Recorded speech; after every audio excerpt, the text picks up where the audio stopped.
ছোটবেলায় পাওয়া কোনো ভালো মন্দ জিনিস বা নিজের কোনো প্রিয় জিনিস যখন পেতাম তখন সেটা তুলে রাখা থাকতো পরের দিনে স্কুলে নিয়ে যাওয়ার গল্পতে। তবে আমাদের পাওয়াগুলো কিন্তু একেবারেই সীমিত ছিল, আর কম বেশি সকলেরই আমাদের হয়তো ছোটবেলায় এই জিনিসটা ছিল যে কোনো ভালো চকলেট, কোনো ভালো পেন্সিল, কোনো ভালো বক্স, কোনো কালার বক্স কিছু পেলে পরের দিনের জন্য তুলে রাখতাম যে সেটা কখন নিয়ে গিয়ে, আর মন ভীষণভাবে ছটফট করতো যে সেটা কখন নিয়ে গিয়ে পরের দিন স্কুলে বন্ধুদের সঙ্গে শেয়ার করব, দেখাবো।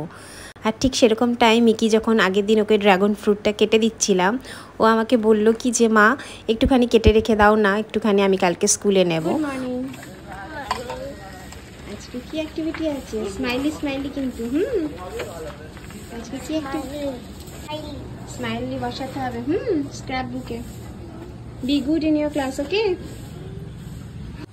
Bye bye. আন্টিকে বলে টয়লেটে যাবে।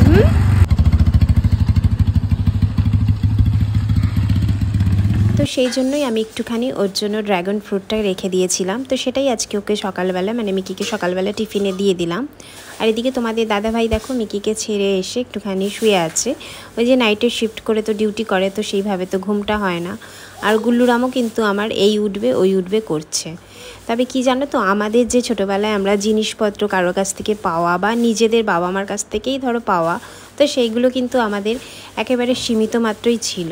আর তার মধ্যেই যে আমাদের কী বিরাট আনন্দ ছিল, মানে সে বলে বোঝানো যাবে না। এখনকার বাচ্চা কাচ্চারা হয়তো সেই আনন্দগুলো হয়তো উপভোগ করতেই পারবে না, কারণ তারা তাদের চারপাশে সব সময় চাওয়া পাওয়ার ঊর্ধ্বেই জিনিসপত্র পেয়ে যাচ্ছে। তাই তাদের কাছে আর ছোট্ট সীমিত জিনিসের আনন্দটা হয়তো ধীরে ধীরে হারিয়েই যাচ্ছে। কারণ দোষটাও তো তাদের না, কারণ সমাজের সঙ্গে যুগের সঙ্গে পাল্লা দিয়ে ছুটতে হবে যে আমাদের সকলকে, তো তারই অবদান, এগুলো আর কিছুই না। আমার এখনও বেশ পরিষ্কার স্বচ্ছ মনে আছে যে আমার বাবার, মানে সপ্তাহে একদিন করে বাবাদের ওখানে, মানে বাবাদের ডিউটির ওখানে স্পেশাল ডিনার থাকতো। তো সেদিন কী হতো, বাবাদেরকে ডিনারে চকলেট দিত। আর বেশিরভাগ দিনই না 5 স্টার থাকতো চকলেটে। আর বাবা 2টো চকলেট পকেটে করে নিয়ে আসতো ডিউটির থেকে আসার সময় আমার জন্য আর দাদার জন্য। আর সেই চকলেটটা যে কী সোনাতুল্য চকলেট ছিল আমাদের কাছে, মানে বলে বোঝাতে পারবো না। সেই মানে কোনো রকমে দাদা একটু দুষ্টুমি করতো, দাদা খেয়ে নেওয়ার চেষ্টা করতো বা অনেক সময় খেয়েও নিত।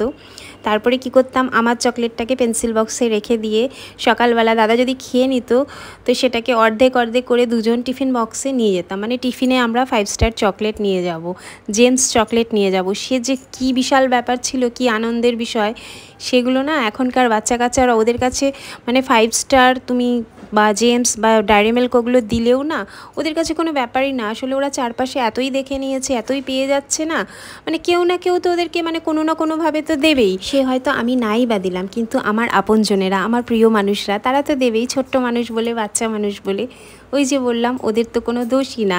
সমাজের সঙ্গে ওরা ছুটছে, পাল্লা দিয়ে ছুটছে, চারপাশের সঙ্গে ছুটতে গিয়েই এই অবস্থা।